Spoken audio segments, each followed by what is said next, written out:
Hey guys, Mike here from the Pop Culture Playhouse, welcoming you back to a new Blu-ray DVD weekly wrap-up video. I got a great stack of releases to showcase for you guys this week, including the unrated director's cut of Robocop, as well as the VHS-related documentary Rewind This from MPI Home Video, the complete series of Bullet in the Face from Shout Factory, and the complete series of the Nickelodeon show Danny Phantom. All this and so much more, so sit tight and we'll be right back.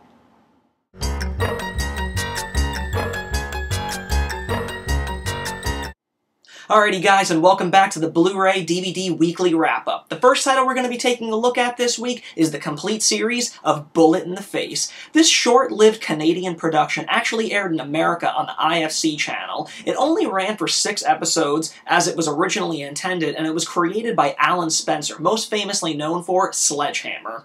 Now in Bullet in the Face, it deals with a sociopath, demented criminal with a very thick German accent named Gunter Fogler, played by Max Williams. And in this, him and his girlfriend, very beautiful girlfriend, are going under to rob this really prestigious jewelry store, when all of a sudden everything goes astray. The cops are called, a detective bursts through the door, and there's a big standoff, when suddenly Gunther's girlfriend shoots him in the face, but not before Gunther takes out the detective that had him at gunpoint.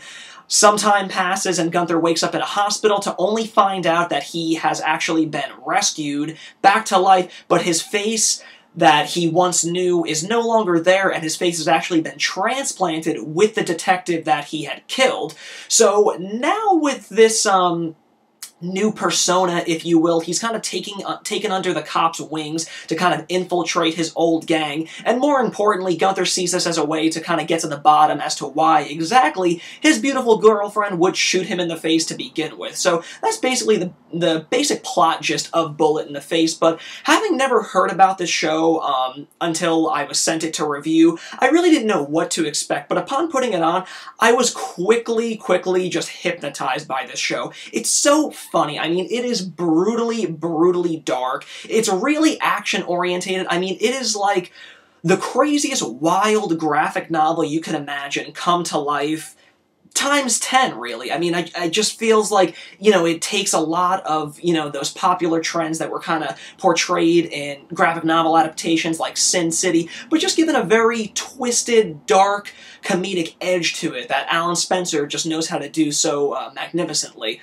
The cast in this is really good. Max Williams playing Gunter Fogler really handles, you know, the leading role with ease. I mean, if they ever were to cast another Joker in an upcoming Batman movie, I definitely would recommend checking out Max Williams. He just has this really wild look in his eyes, and he just has this crazy over-the-top energy that is just, you know, not quite like anything you've seen before, but he fits into this role like a glove, and it was just a real hoot to watch him kind of expand the character in this short mini-series of 6 episodes. Going on, you also have cool appearances by Eddie Izzard, who plays kind of like the lead crime boss that formerly employed Gunther before Gunther just kind of wants to extract revenge on him. You also get a cool appearance in this from Eric Roberts, who also plays an opposing mob boss in the city that they live in. So it's really cool. You get some really great appearances. Like I said, it only ran 6 episodes, but that was exactly what it intended to do. It didn't intend to go more than 6 episodes. It was just a little mini-series that, you know, IFC teamed up with Alan Spencer, and they concocted this thing to come up. So in this day and age where, you know, so many great popular shows are, you know, they start off really good, and then somewhere along the way, somebody gets, you know, a little too, you know, overambitious and really likes the, you know, the taste and the smell of that money coming in, so they really just beat the horse like crazy. But in this, it's really satisfying to see a really enjoyable story take place with the creative talent involved, knowing that it was only going to last 6 episodes. And within that time frame, I think that they managed to tell a really fun, wild, over-the-top, action-orientated miniseries. So for that alone, I really would recommend this to a lot of people if you like graphic novels, if you like movies like Sin City, or just, you know, balls-to-the-wall, crazy action and, you know, exciting scenes, you know, being thrown at your face with, you know, just the wildest dialogue, funny, you know, funny, dark humor inhabited within every episode of this, then definitely check out Bullet in the Face. It definitely comes highly recommended. For, you know, a newer show that was only shot in 2012, you know, predominantly shot digitally and whatnot, it actually looks really good. You know, it looks and sounds really good. There's a lot of shootouts in this, so, you know, the audio track sounds really good. As far as special features, surprisingly enough, you actually get audio commentaries on every single episode by Alan Spencer, and they're really good. He really dives into the origins of the show itself, you know, the casting process, how the concept kind of rolled into his lap, and what it originally was intended to be until he came on and kind of gave it that Alan Spencer touch to it. So really good commentaries, and the show is a real blast to see. So definitely check this out from Shout Factory when it becomes available on January 21st.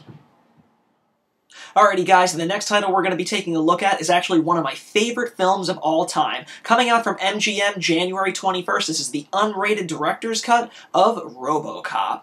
Now for those of you that have been living underneath a rock for the better part of the last 25 years, Robocop is about a Detroit police officer by the name of Alex Murphy, played by Peter Weller. He's assigned to a new department in Detroit where he's teamed up with his new partner, played by Nancy Allen, most famously from Carrie.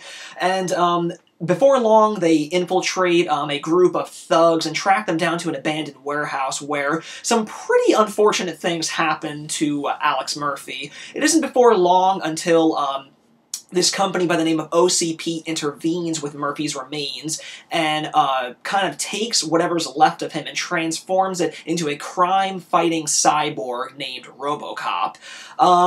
Before, you know, it doesn't take long to realize that there's a lot of corruption going on in OCP, who coincidentally has the Detroit Police Department under their control due to their wealth and power within the city. And not only that, but Murphy, in this new robotic form, is actually beginning to get haunted by his former life, so things just kind of get to a boiling point where he's looking for revenge on, you know, OCP, and of course the crime-riddled city of Detroit.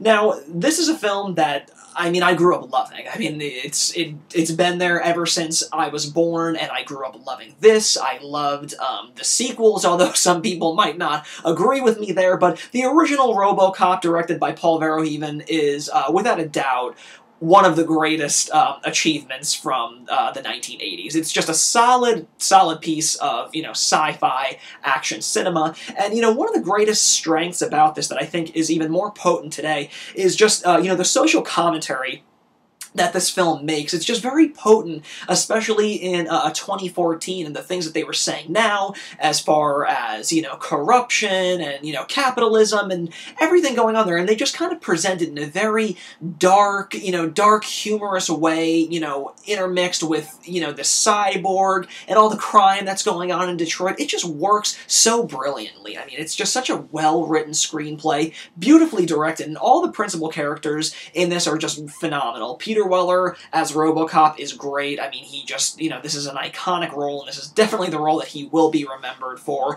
Nancy Allen is great as, you know, his very trusting new partner. She's great in this. I really enjoyed her performance, always did. Everybody is just very spot on this. A lot of the cool, you know, effects in this. There's some great stop motion that was, you know, utilized to achieve a lot of those special effects, and by 1987 standards, they still hold up today. I mean, I'm a sucker for stop motion, and I think that Robocop has some of the best that decade had to offer, and, you know, it just looks really great overall. As I had mentioned, this is being presented in the unrated director's cut that I believe was only previously released in a DVD version that Criterion had put out many years ago, which is now out of print, but thankfully MGM has actually listened to the fans, you know, in you know, with this new Robocop reimagining coming out next month. They obviously wanted to cash in on the craze, and they did the right thing by the fans by giving the unrated director's cut. This is actually being, you know, presented from a 4K transfer, and without any hesitation, I can tell you that this is the best Robocop has ever looked and arguably will ever look. I mean, you know, previous releases always kind of had a little bit of a darker image to it.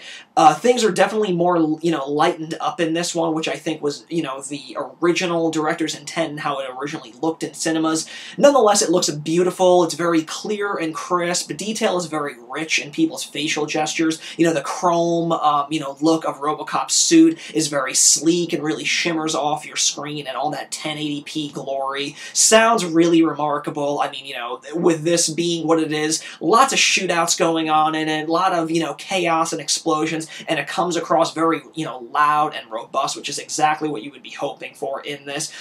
This also comes stacked with a ton of special features that have been ported over from previous releases, such as Flesh and Steel, the making of Robocop, Robocop creating a legend, 1987 original featurettes like Shooting Robocop and Making Robocop, The Boardroom, storyboard with commentary by animator Phil Tippett, deleted scenes, Villains of Old Detroit, special effects then and now, the commentary track with director Paul Verhoeven and the writers, and you also get a brand new Q&A that was actually hosted at a screening of the film about a year ago. It's a good 40 to 45 minute Q&A with Verhoeven and Peter Weller and the writers and Nancy Allen. It's a really, really good watch, and it's awesome to see all of these, you know, great people talking about, you know, the experiences from it, and, you know, just the, you know, the longevity that this film has had. It's a really awesome feature, and I'm so pleased that they included it on this. So overall, it's a wonderful release, and, you know, with picking this up, with the remake coming out, there's also a code that they give you that you can actually get up to $7.50 to see the new Robocop, which is actually pretty awesome.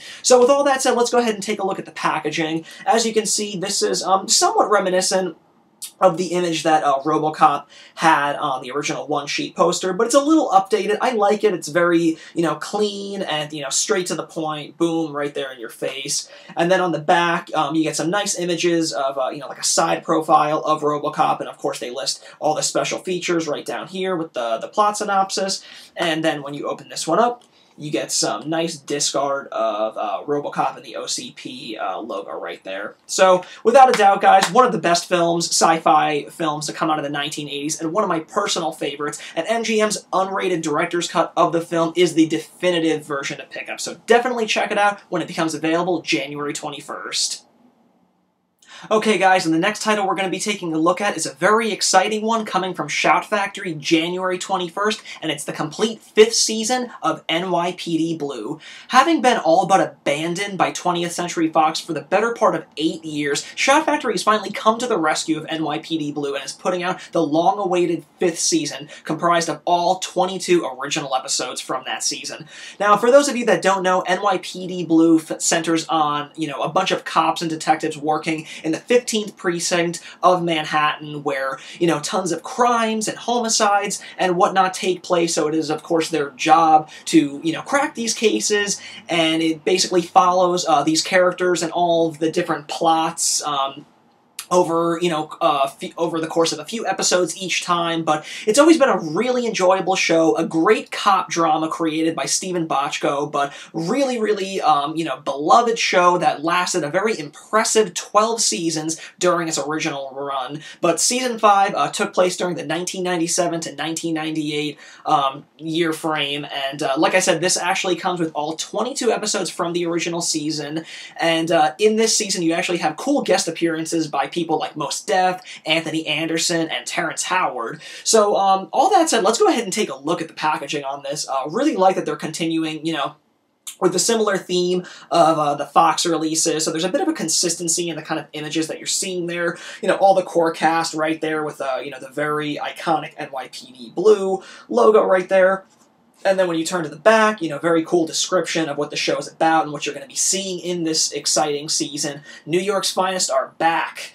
And then when you crack this one open, you get to see all 6 discs on there. And as you can make out back there, all of the episodes are listed with, you know, all their episode descriptions, which is really helpful. So flipping that over, you have discs 3 and 4 right there. Very cool disc art in this, again, utilizing images of the core cast on there, which is really great. And then when you flip to the back, you get discs 5 and 6. But like I said, in the back, You get great breakdowns of all the episodes that you're seeing in this season, as well as their original air date. So pretty awesome stuff. So if you've been jonesing for more NYPD Blue on your TV, TV seasons collections shelf, then definitely don't think twice in picking this one up when it becomes available from Shout Factory on January 21st. Fans of Nicktoons, get excited, because the next title we're going to be taking a look at is the complete series of Danny Phantom, coming out from Shout Factory January 28th. Now, if you're a kid like me that grew up in what has, become quickly being proclaimed as the golden age of Nickelodeon, when things kind of hit the millennium, things were rapidly changing for the Nickelodeon network. I just kind of selfishly thought that Nickelodeon was my network. It was always my generation's network, and it didn't belong to anybody else, and they had no business ever changing their model or injecting new shows that weren't Rugrats or Doug or Salute Your Shorts or anything, that was, released during the golden age. So, of course, by the time that Danny Phantom had originally hit the airwaves, I really had, little interest in Nickelodeon other than, the reruns of my favorite older Nick shows. But having, time kind of passing and kind of getting over that, I finally kind of came around to some of the shows, Danny Phantom being one of them. Now with Shout Factory releasing the complete series on January 28th, this is a great way to catch up with what I think is one of the best of the newer Nicktoons to have been released in probably the last 10 years, right up there with SpongeBob SquarePants. But for those of you that don't know, Danny Phantom centers on a 14-year-old kid named Danny Fenton. He has two parents that are these, really hilarious ghost-catching couples that, believe in the unknown and the supernatural, and, it is their life's ambition and goal to catch ghosts and study them and what have you. So when an accident in their lab turns Danny's DNA into half ghost, he kind of gets bestowed with these powers that can, give him these really cool ghostly, appearances and, allows him to do these really cool things. So he basically takes on this superhero-type role in it. But of course, he's juggling with, normal 14-year-old needs like girls and, the troubles of bullies and homework, what have you. But thankfully, with his best friends, Tucker, and a gothic girl named Sam, everything kind of works out. So they're constantly, tracking down, bad ghosts and throwing them back into the ghost zone, as it becomes known in this television show. But it's a really, really fun show. I'm almost kind of bummed that I didn't watch it during the years that it was originally running, from 2004 to 2007 during its 3-season run, but it's a really fun show. The animation is really great, very bright, vibrant colors, lots of purples, lots of greens that you can obviously see in the cover art here, but really cool, vibrant colors. The voice work in this is really funny. It's just a really well-written show. The actual show was created by Butch Hartman, who was also responsible for another popular Nick show, The Fairly Odd Parents, but Danny Phantom is a really good time. I mean, it really infuses the worlds of, like, ghosts and the supernatural with superheroes, so it's a really cool, combination of those two things that I really got a huge kick out of. I'm having a ton of fun, cutting into these shows, all these episodes, for the first time, really, because I had never really sat down and watched these things. So, while Shout Factory has been releasing the show in individual seasons, this is the first time that they are putting out the complete series set. But for those of you that have been buying and collecting the individual seasons, rest assured that an individual release of Season 3 is being planned, just no release date is currently set just yet. But all that said, let's go ahead and take a look at the packaging for this 9 DVD set. As you can see, great cover art utilizing those great colors that I just talked about, those greens and the purples. Danny Phantom is just a really cool looking character. I like what he can do in the show, and I just like, his overall design. I think it's really cool. And then when you flip to the back, you get another cool shot of Danny and kind of like his, in his ghost kind of presence where you can float around. You get a cool image of his best friends Tucker and Sam up there, as well as some screen grabs of, some episodes and what have you. And then when you crack this one open, you get some cool disc, background art in here. And then, as you can see, this is disc 1 of Season 1. This is disc 2 and disc 3 of Season 1.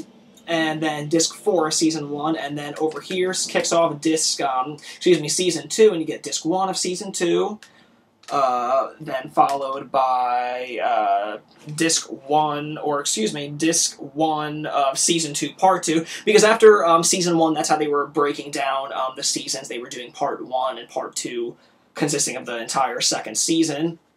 And then moving on, these are presumably what the discs are going to be looking like in the individual release for Season 3. But, yeah, that's basically what you get in this complete series set. But overall, like I said, as a devoted lover of all things, you know, Golden Age Nickelodeon, Danny Phantom was a really pleasant surprise and quickly has become one of my favorite newer Nicktoons to have graced the channel since that golden era died. So I would definitely check out the complete series of Danny Phantom when it becomes available from Shout Factory January 28th.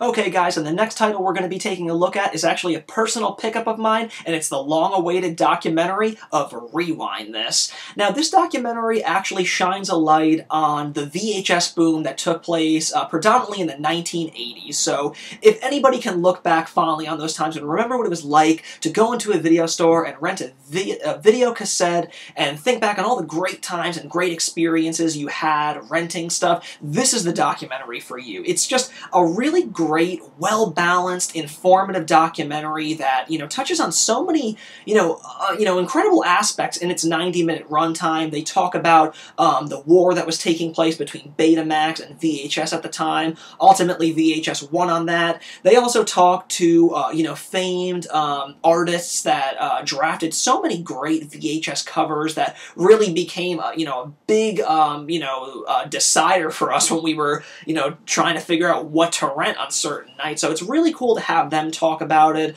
They also talk about, the resurgence that VHS is having with current collectors now and what they do to, obtain VHSs. They go to swap meets. You get a really great look at a lot of these guys' impressive, just absolutely impressive collections. It will just make your head spin. They're amazing. And then they also talk to, industry professionals now, such as Don May Jr. from Synapse Films, Lloyd Kaufman from Troma, Charlie Band from Full Moon Features, and Jason Eisner, director of Hobo with a Shotgun. So it's really cool. They have an excellent balance of people talking on it. Very informative. Touching on just, a variety of topics, the possible death of physical media with the digital age upon us. That and so much more is included in this documentary. It really lived up to everything I expected it would be. So, if you can, like I said, if you can look back fondly on those days of VHS and video stores, then Rewind This is definitely the documentary for you to check out. There's a slew of special features on here that I admittedly have not even gotten through all of them yet. But, like I said, this thing is just absolutely packed. You get a feature-length commentary with a director, producer, and cinematographer. You get original animations, a special music video, plus over an hour of extended bonus interviews, as well as, footage on Laserdisc, remix culture, video panic, and much, much more. So, overall, Rewind This did not disappoint at all. I had a blast with it, but let's go ahead and take a look at this package.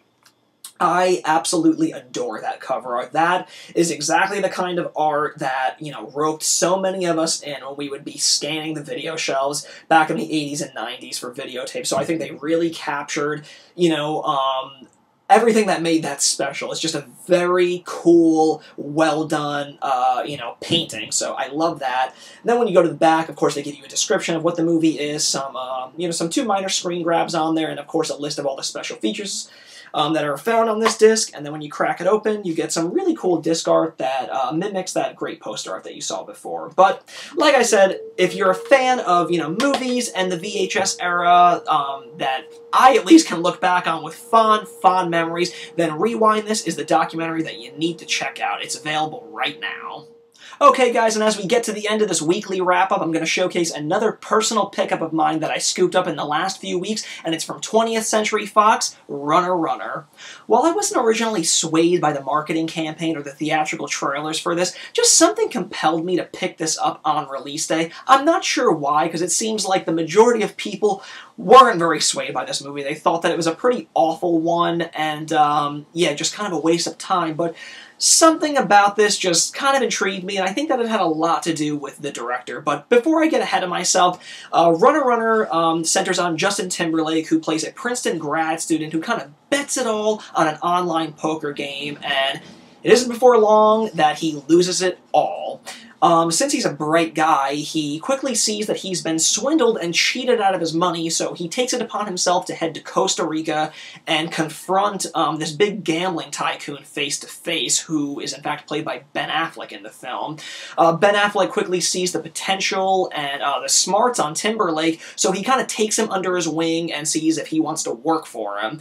Of course, Timberlake accepts and, is welcomed into this exotic world of beautiful women and wealth and money, but of course, if it's too good to be true, it normally is, so there's plenty of, sinister, corrupt things going on below the surface, and, who knows if it's too late for Justin Timberlake to get out in time.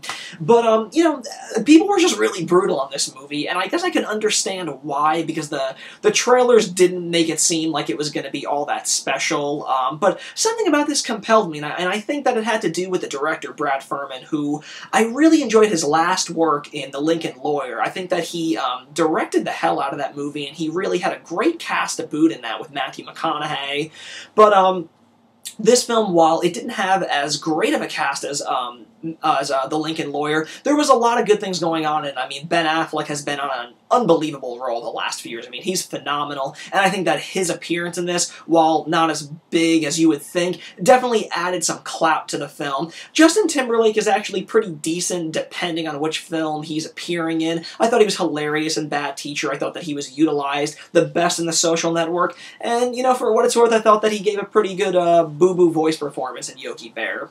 But, overall, I actually had a pretty decent time with this one. I don't really understand why people were so harsh on it. It's not an amazing movie, but I thought that it was a pretty, fun way to kill 90 minutes. I thought that it, kind of made good on what the plot was, selling to you, and, told a pretty, well-done story.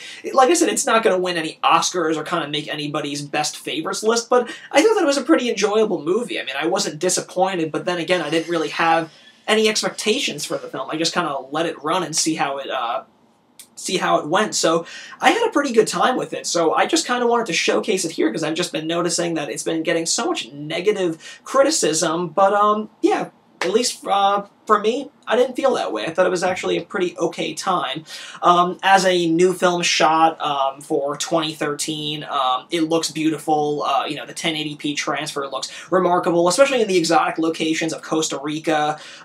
Colors look very, rich. The detail and everything is great. Facial features are really up to par. Black levels look superb. Everything's great. Soundtrack's really robust and loud. No disappointments there. Dialogue comes across very clearly, as one could expect. You also get some special features on this, including a Blu-ray exclusive House of Cards, the inside story of online poker, and deleted scenes. So let's go ahead and take a look at the packaging work.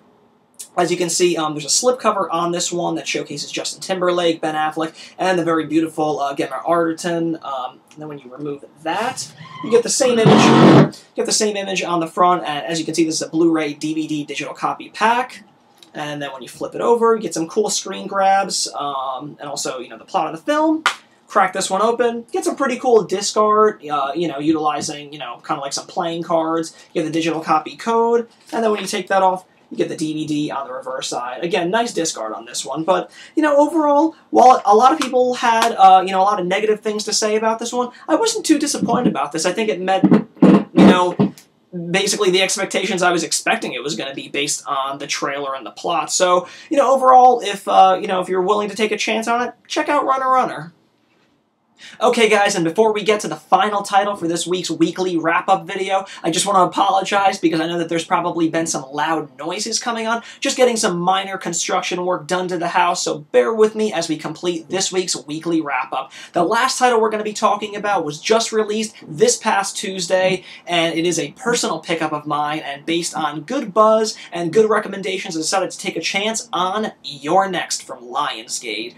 I had missed this film when it was out, when it was released theatrically this past summer. I know that it was actually shot about 2 years ago, and it's just been sitting on a shelf, but this past August they finally released it theatrically, very quietly in theaters, but I was actually hearing some pretty good buzz about it. It was getting recommended to me, so I figured this is probably as good a candidate as anything to do a blind buy on, so I decided, what the hey. Now, in Your Next, it basically centers on a family all reconnecting again for their parents' like 35th wedding anniversary. So they're at, they're kind of up in the boondocks at this really big, prestigious house that the couple that's celebrating their anniversary just bought. So they're getting all their kids together who are kind of like in their late 20s to mid 30s, and there's obviously family tension between some of the siblings. There's 3 brothers and a sister.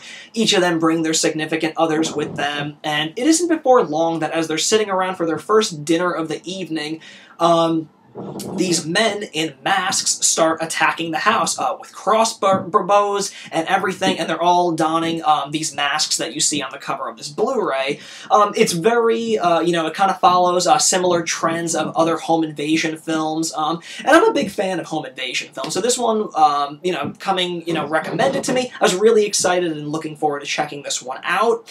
Overall, my verdict on it was a pretty underwhelming one. I wasn't overly impressed with this film at all. I thought that it's something that we've seen done a million times. I will give it that there is actually a really razor-sharp black humor in this that I found really hilarious. There were scenes and dialogue that were delivered that had me cracking up that I had to rewind 2 or 3 times just to kind of be like, did he really just say that? So I have to give credit where credit is due. Moments like that between the siblings during really chaotic, violent times is actually hilarious, and I think that that was the intention of the filmmaker, so I will definitely give a point there. It caught me off guard, and it made me laugh quite a few times, but, overall, with home invasion films, it's just these mindless people with masks that are always trying to, obviously invade the house and kill all the victims inside.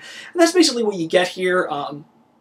A lot of suspension of disbelief has to be thrown into this. The girl, one of the significant others of one of the brothers, we learn very quickly that she's very, she adapts very well to this because she was raised on a survival commune when she was a teenager. So that explains why she's very, she just knows what to do, and she has all these survival instincts and stuff. So, I mean, it is what it is. It sets the film into motion, and it really explains, why she can kind of, kick as much butt as she can in this film. So it does make for some pretty cool action, fighting sequences that get kind of tense. There are some really cool practical effects in this one, which is another thing that I have to give a point to, because anytime you see more of that as opposed to CG effects, that's always something to kind of praise, and your next effects looks really good, really great bloody, violent gore in this, but overall, for as much as it was recommended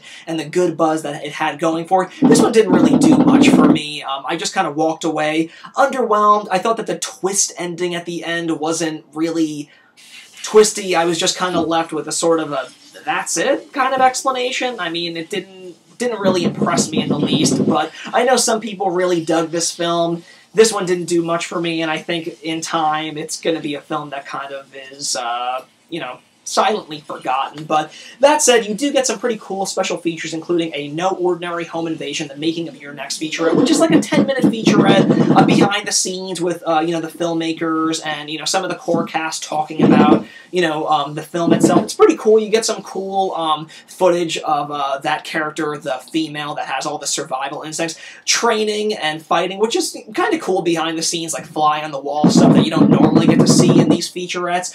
You also get 2 audio commentary tracks with the director and the writer, and then another one with the director, writer, and a few of the actors, and you also get a theatrical trailer. But overall, not a really impressive movie, one that I personally feel is going to be forgotten in time. But that said, let's go ahead and take a look at the packaging. I do like the packaging artwork on that. I think that that's really cool, simplistic, and pretty creepy, so I think it's pretty effective. When you flip it over, you get some cool, some bloody imagery of some of the cast in there, and then when you take the slipcover off, so you can see this is a Blu-ray, DVD, digital HD copy, and then when you crack that open, you get some cool Blu-ray disc art, and then, of course, you get your digital copy code, and then you get the DVD right there. So, I mean, if you know, if home invasion stuff is your cup of tea, then you probably would want to check out Your Next just for curiosity's sake, but I would definitely keep expectations at bay. It's nothing revolutionary, it doesn't inject anything new to the genre, and while there's cool, you know, funny dark humor in it and some cool practical effects, there's really nothing past the surface on this one, but check it out if you're interested. Okay guys, that concludes this week's installment of the Blu-ray DVD Weekly Wrap-Up video. I appreciate everybody tuning in, and be sure to stay subscribed to the YouTube channel, and make sure to like the Facebook page for Mike's Pop Culture Playhouse. Stay tuned for the Mike's Pop Culture Playhouse website for written reviews of Scorpion Releasing's recent release of Paper Mask on DVD, as well as MGM's Blu-ray release of the Carrie remake with that awesome lenticular cover. That's just the coolest thing. That's got to be one of the coolest lenticular covers I've seen in quite a while. But keep a watchful eye out for the next Blu-ray DVD Weekly Wrap-Up video. We're going to be taking a look at an awesome stack of titles, including Twilight Time's first foray into 3D Blu-ray with Man in the Dark. We're also going to be taking a look at Scream Factory's upcoming February slate, which includes the Blu-ray release of Witchboard, as well as the collector's edition of Kevin Tenney's Night of the Demons, and we also have the collector's edition of The Shadow coming from Shout Factory. All this and much more, so be sure to stay subscribed, and thanks for tuning in. We'll catch you next time.